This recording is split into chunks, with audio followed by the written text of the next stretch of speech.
Oke, sekarang topik yang paling seksi adalah menurut gue etika orang berpindah agama. Etika apa sih yang paling benar?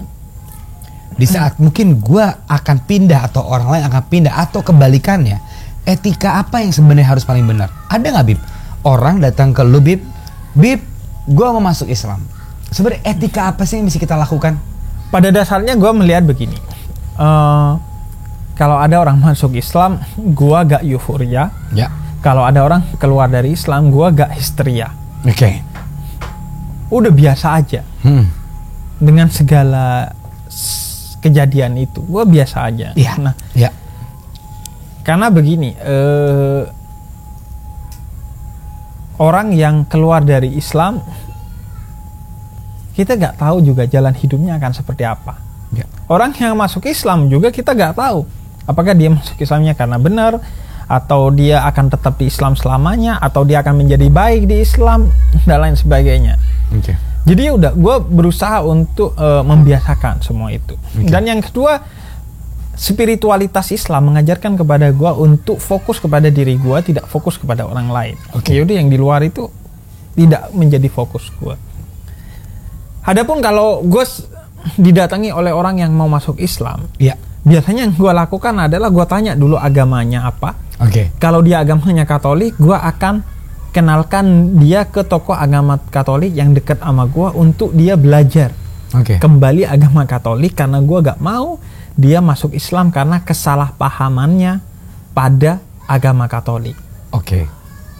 Itu yang lu pegang tuh, Bib? Itu yang gue pegang. Gue gak mau dia masuk Islam karena salah paham. Dikiranya Katolik itu begini-begini, akhirnya ya udah gue pindah ke Islam. Gue gak mau. Lu pelajari, karena masuk Islam itu bukan hanya tentang lu masuk ke dalam nilai-nilai Islam, tapi juga diawali dengan lu keluar dari nilai-nilai agama lu sebelumnya. Begitu kata seorang spiritualis Muslim namanya Syekh Abdul Qadir Jailani. Jadi ketika lu masuk Islam, lu harus keluar dulu dari agama lu sebelumnya. Let's say orang keluar ini bukan sekedar cuman formalitas, gua keluar. Enggak, tapi lu betul-betul sudah gak mengimani dengan hati dan pikiran lu ajaran-ajaran sebelumnya. Lu ada pengalaman gak Bib? Yang bener-bener let's say orang Hindu, Buddha, atau Kristen Katolik datang ke lu, Bib, ajarin gue Islam, gue masuk Islam. Iya. And then lu suruh dulu nih Bib, lu pelajarin dulu, jangan-jangan lu salah. Iya. Dan akhirnya dia gak jadi pindah. Ada gak? Gue gak tahu ya dia gak jadi pindah apa enggak, tapi paling tidak dia gak balik lagi. Apa mungkin gak asik nih gue mau masuk Islam, gak histeris nih. Itu. Tapi lu punya pengalaman, Bib? Punya pengalaman. Dan ketika mau masuk Islam, setelah dia yakin, misalnya balik lagi, dia yakin. Ya. Maka gue akan melanjutkan dengan gue ngajarin Islam apa adanya, bahwa Islam itu begini dan begitu. Lu siap apa enggak? Kalau siap baru. Kalau enggak ya udah hidup di persimpangan aja lu. Keluar dari agama sebelumnya, belum masuk ke agama, terserah gitu. Yang penting lu berada di masa pencarian. Karena bagi gua, manusia yang paling baik adalah dia yang terus mencari. Even dia sudah masuk Islam, Islam nggak menjamin lu pasti masuk surga. Lu harus terus menggali nilai-nilai Islam, meningkatkan kualitas keislaman lu. Karena Islam itu kata kerja, bukan kata benda. Lu harus terus. Jadi harus, yang penting terus mencari. Ketika lu terus mencari, maka Tuhan akan ajak lu pada cahaya. Karena Tuhan membayar mahal effort yang telah lu keluarkan untuk mencarinya. Nice. Iya. Nice. Maka Tuhan akan membayar itu. Dengan lu pasti menemukannya. Kalaupun lu tidak menemukan ketika hidup, lu akan menemukan Tuhan. Ketika lu setelah mati. Kalau lu betul-betul dalam masa pencarian. Nah, gua biasanya kemudian akan mengajari dia Islam.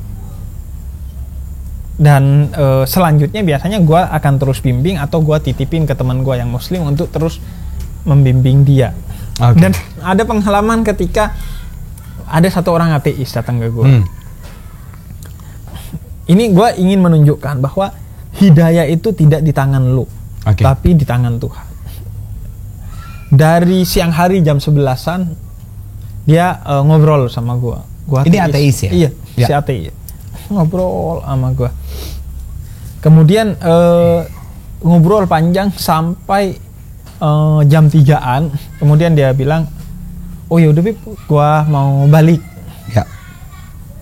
ya gue akan pikirkan lah apa yang gue diskusikan sama lo gitu. Oke gitu kalau kata gue oke kalau begitu. Kemudian gue masuk nih bentar, kemudian gue balik lagi sambil ini dia masih ngerapiin barang-barangnya. Kemudian dia ngobrol-ngobrol lagi sama gue, ngobrol-ngobrol. Kemudian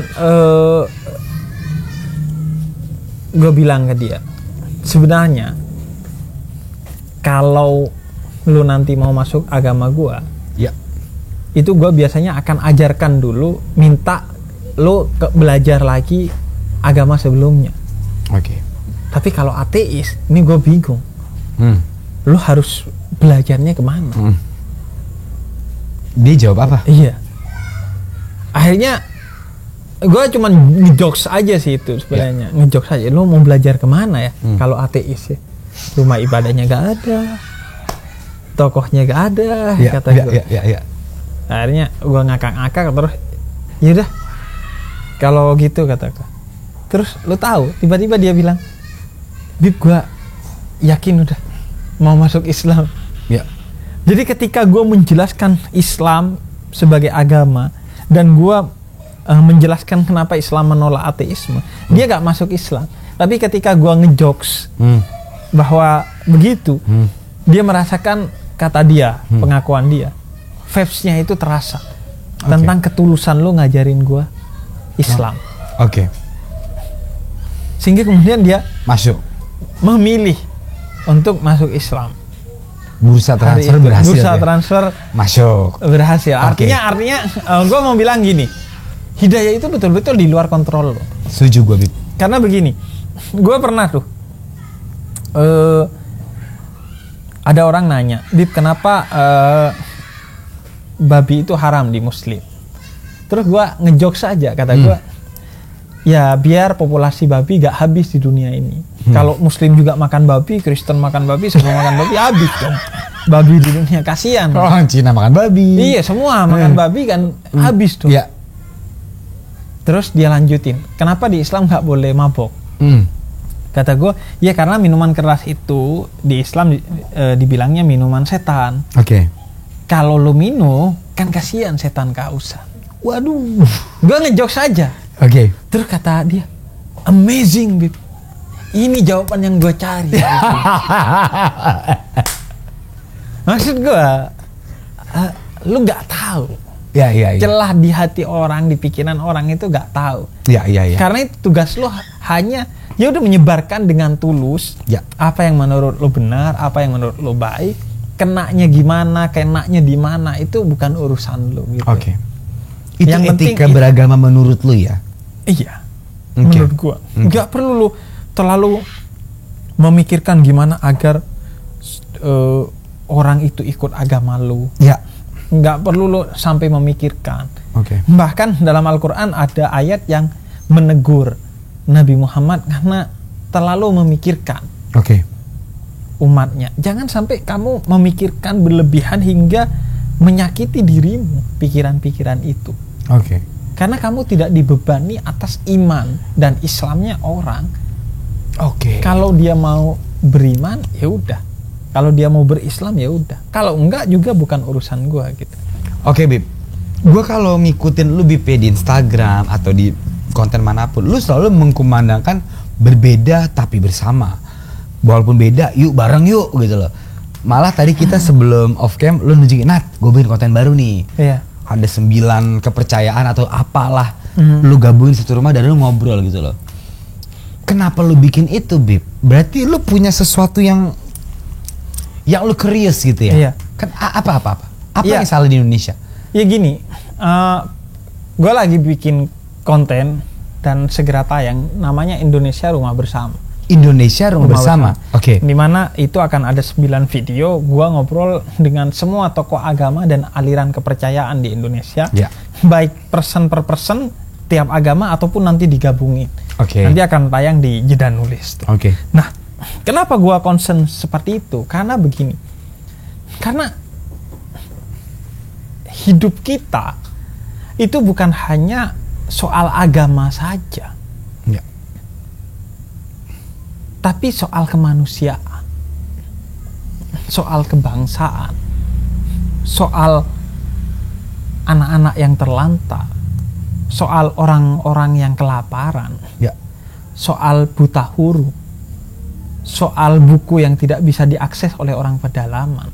Oke. Itu semua tugas kita sebagai manusia. Apapun agamanya. Apapun agamanya. Oke.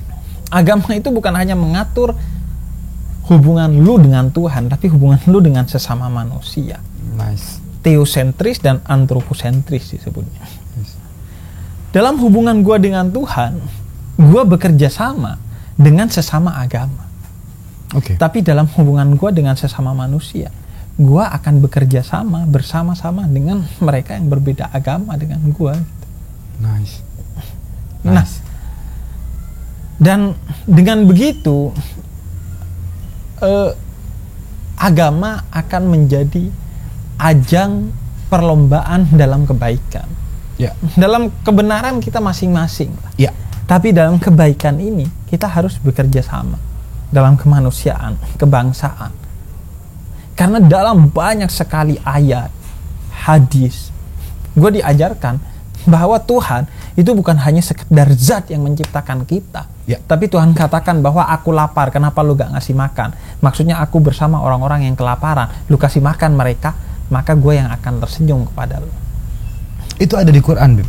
Itu di hadis qudsi dikatakan seperti itu. Oh, nice. Jadi Tuhan bukan hanya soal zat yang lu sembah, Ya. tapi agama, ketuhanan, itu juga bagaimana hubungan lo dengan sesama manusia. Siapa yang menyayangi sesama manusia dan seluruh ciptaan yang ada di bumi, maka dia akan disayangi oleh yang ada di langit. Begitu kata hadis Nabi. Oke. Jadi, Dan lo masih menemukan problem gak di negara kita soal keyakinan lo? iya, menurut gua kan sekarang di negara kita, karena persaingan antar agama yang berlebihan menyebabkan akhirnya kita saling ejek. Misalnya sesajen ditendang, nggak ada. Ngapain? Lu sampai Gue juga mau nanya, ngapain iya, jadi? Dia ngapain? sih? Lu nggak bisa memaksakan agama lu kepada orang lain, karena agama itu soal sesuatu yang bersifat privat. Lu gak akan bisa memaksakan. Lu bisa memaksa orang untuk melakukan gerakan sholat, tapi lu gak bisa memaksa orang untuk sholat dalam pengertian yang sebenarnya. Oh, nice.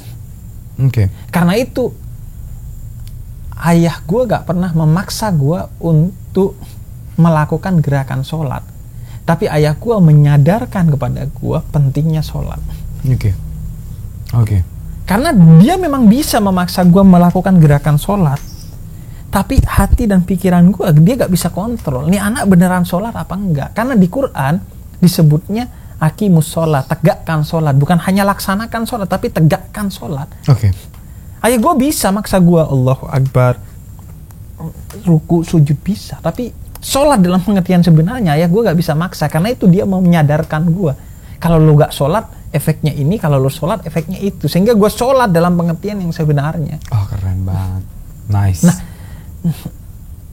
sekarang agama karena persaingan yang berlebihan itu yang awalnya dijadikan tools untuk kedamaian, keindahan, ketenangan, sekarang justru jadi tools untuk pertengkaran, persaingan, ketidaktenangan, kehancuran. Ya.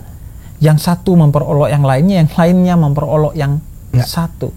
Sehingga itu agama menjadi kontestasi. Iya, setuju gue. Caci maki. Iya. Maka Tuhan bersedih melihat itu. Gue ciptakan agama dengan tujuan kedamaian, kok malah dia menjadi sumber konflik. Okay. Kemudian yang kedua, gue ciptakan agama untuk manusia, tapi kenapa agama kembali kepada gue gak butuh. Ya. Tuh ada orang yang buta huruf, kenapa lu gak urusin? Ya. Itu ada bencana alam, kenapa lu gak hadir, wahai semua agama, semua tokoh agama, semua umat beragama gitu. Kita berbeda dalam kebenaran, tapi banyak PR-PR kebaikan yang harus kita lakukan bersama di negeri ini. Oh, nice. Orang-orang yang masih tidak memiliki akses terhadap air bersih. Banyak, artinya banyak masalah-masalah bersama kita. Ya. Dan itu harus diselesaikan bersama. Tapi masalah yang tidak harus kita selesaikan bersama dan masalah privat kita, ya gak usah kita ributkan dengan orang lain, yaitu tentang keimanan dan keyakinan personal lo gitu. Ya udah, lu jalani sendiri. Itu toh orang lain juga nggak bisa berbuat apa. Oke. Gitu. Nice, Habib, nice. Makanya gue mempertontonkan tuntunan itu, karena gue menjadi moderat, menjadi toleran, karena dari kecil gue melihat dengan mata kepala gue sendiri bagaimana ayah gue begitu toleran dengan orang yang berbeda agama. Ayah gue sangat memegang teguh keimanannya dari awal. Dari awal. Dan itu di antara buku-bukunya adalah Bahaya Zionisme Internasional. Serius? Ada tuh. Ada. Oke. Bahaya Salibisme Internasional. Waduh. Serius? Gue harus mengatakan itu. Iya. Karena memang itu buku-buku. Ayah gue mendidik gue untuk memegang teguh iman gue dan Islam gue. Tapi itu ke dalam, radikal ke dalam, tapi moderat keluar. Tapi ayah gue juga mendidik gue untuk pergi ke gereja, untuk memberikan hadiah ketika Natal. Mengantarkan surat dari ayah gue ke pendeta ketika Natal. Ayah gue mengajarkan setiap hari pahlawan pergi ke makam pahlawan untuk mendoakan pahlawan yang telah meninggal. Itu diajarin. Itu yang gue tonton setiap hari. Maka sesuatu yang luar biasa itu menjadi biasa karena dibiasakan. Nah, gue ingin orang di luar sana merasakan apa yang gue rasakan. Melihat gue duduk sama orang yang berbeda agama, ngakak bersama, minum kopi bersama, bersama-sama dalam kebaikan, sehingga orang tidak salah paham. Itu yang pengen ditunjukin di konten lo ya? Iya. Gue tanya tentang agama orang, apa maksudnya Trinitas, apa maksudnya ini dan itu, biar lu paham bahwa Trinitas itu menurut agama orang lain itu begitu, dan lu tahu bahwa menurut lu itu salah, sehingga lu semakin yakin kepada keimanan lu. Kalau lu belum yakin, ya lu pelajari lagi keimanan lu agar lu semakin yakin, sehingga keimanan lu itu gak kaleng-kaleng, keislaman lu itu gak kaleng-kaleng, karena sudah pernah dikontestasikan dengan agama lain dan lu tetap memilih agama ini. Nice. Kadang kan kalau lu ngepost foto sama pendeta atau sama biksu, wah komennya banyak banget, seolah-olah itu sesuatu yang spesial kan. Iya. Padahal menurut lu itu spesial nggak? Itu gak spesial bagi seorang gua yang dari kecil melihat sesuatu yang seperti itu. Maka target gua sampai postingan itu gak spesial sih, sehingga orang merasa ya biasa sih orang Islam duduk ngobrol sama orang Buddha. Bagi gua itu targetnya. Sampai itu menjadi sesuatu yang biasa. Karena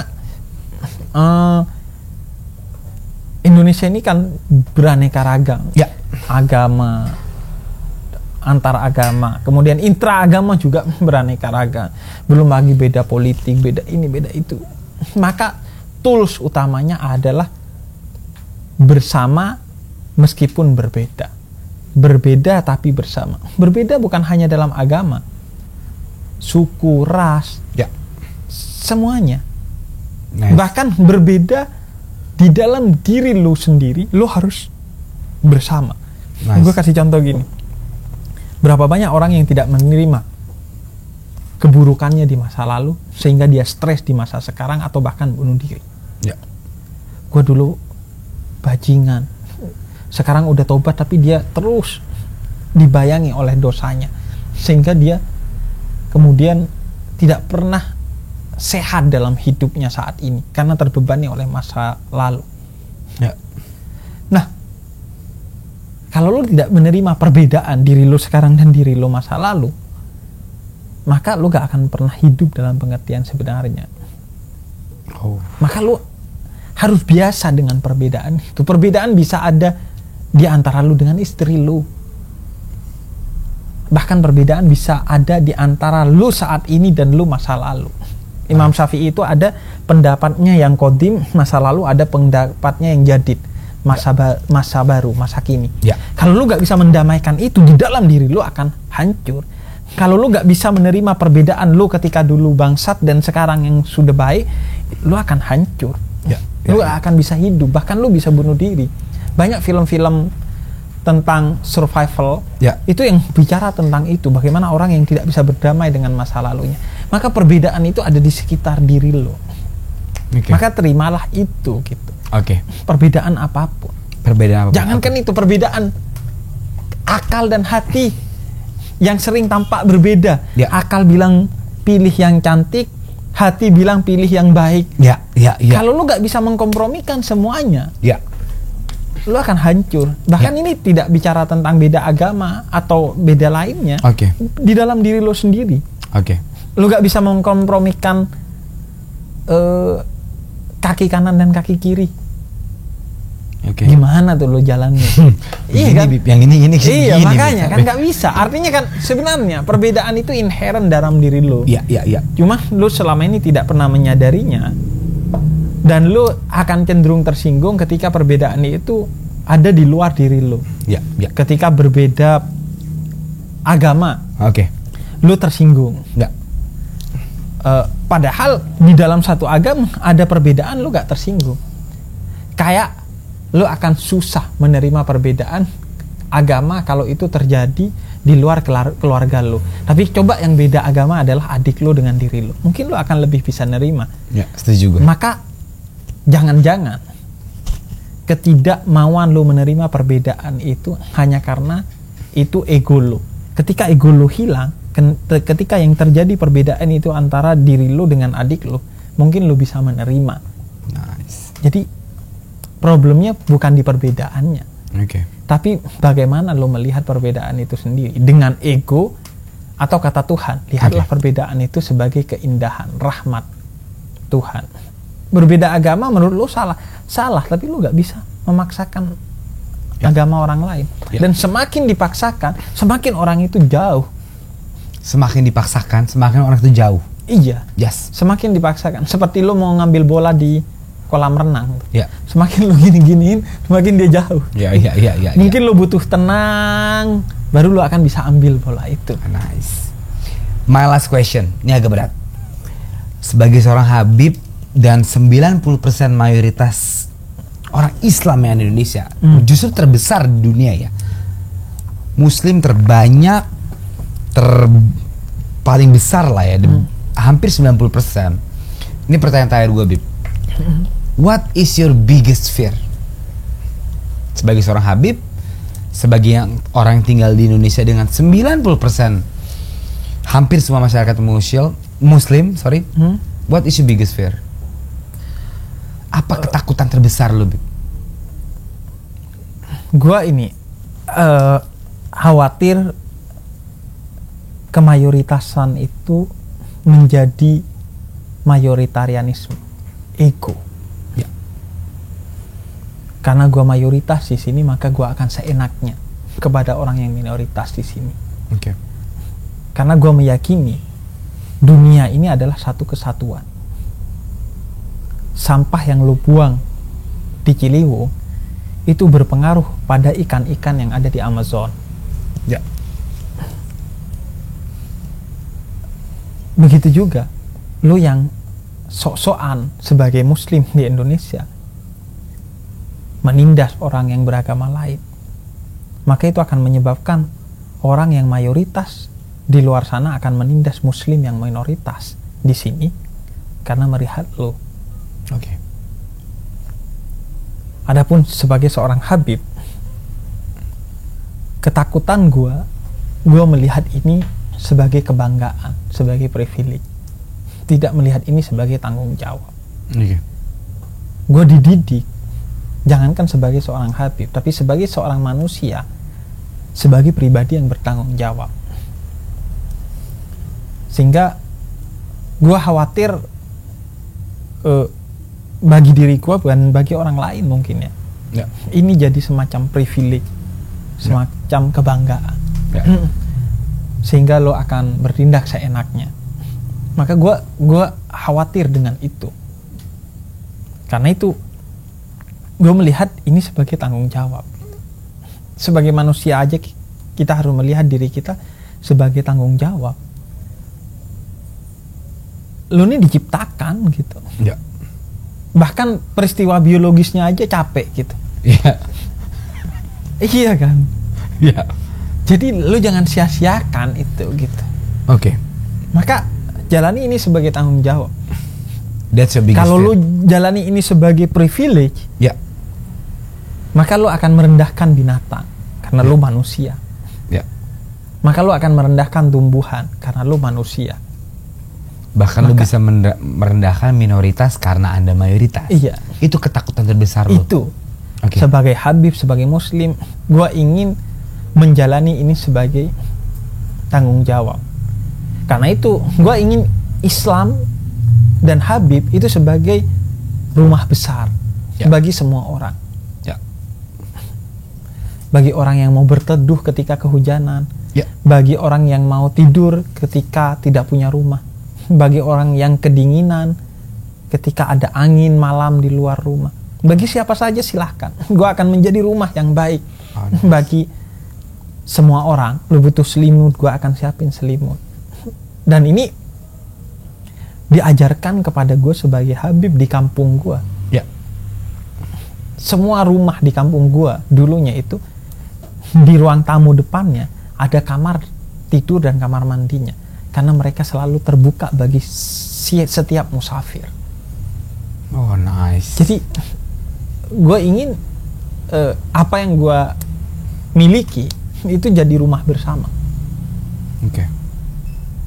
Gue punya YouTube, gue jadikan itu rumah bersama. Ada pendeta di sana, ada biksu di sana. Dan YouTube lu itu tidak lu AdSense kan ya?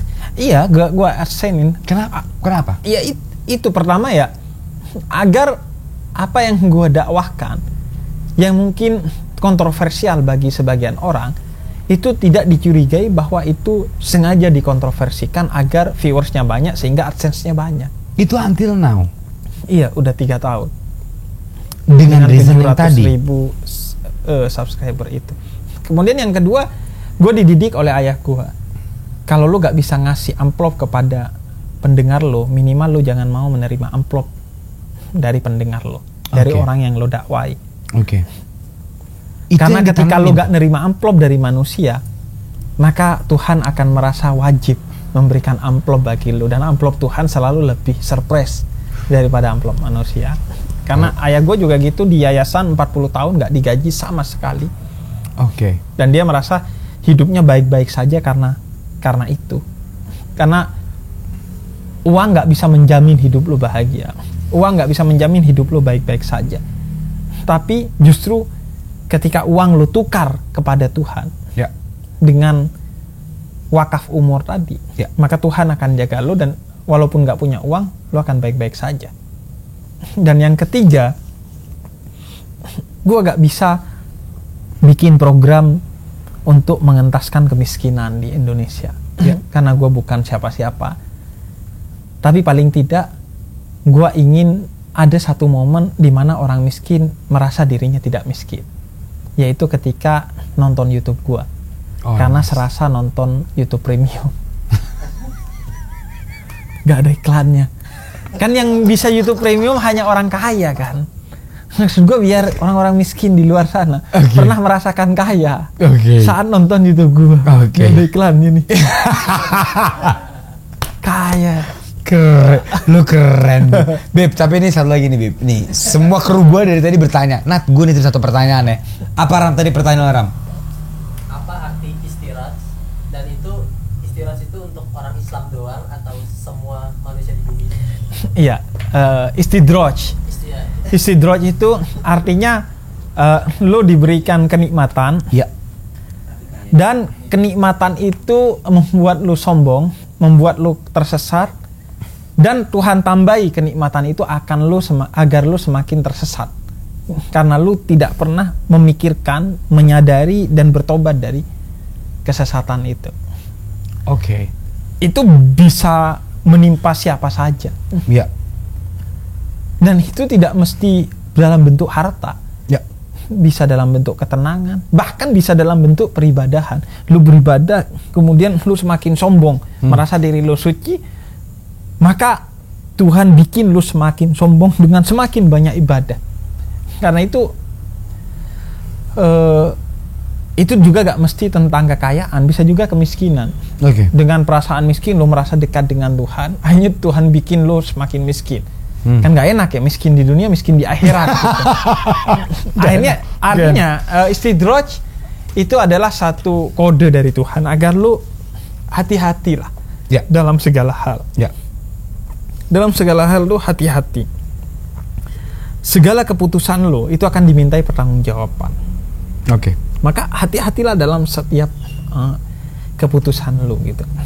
Jangan kemudian melakukan sesuatu yang tidak ada dasar pertimbangannya, karena semua itu akan dipertimbangkan di akhirat. Yang paling enteng pertimbangannya di akhirat adalah yang selalu mempertimbangkan semua tindakannya di dunia. Hasibu qabla an tuhasibu, kata Nabi. Hisaplah dirimu sebelum Tuhan yang menghisap dirimu. Nah, lu udah mempertimbangkan nggak semua yang lu lakuin gitu? Yang nggak usah yang jauh-jauh ya, semua yang lu lakuin gitu. Kenapa lu milih ini, kenapa gak milih itu? Kenapa lu begini, kenapa gak begitu? Lu pernah pikirkan gak sih semua tindakan lu itu eksistensial kalau dalam filsafat atau enggak, atau ya udah berjalan begitu aja? Bayangkan kalau agama saja lu gak pernah pikirin tapi ngalir begitu saja, apalagi hal-hal lain gitu. Kadang gua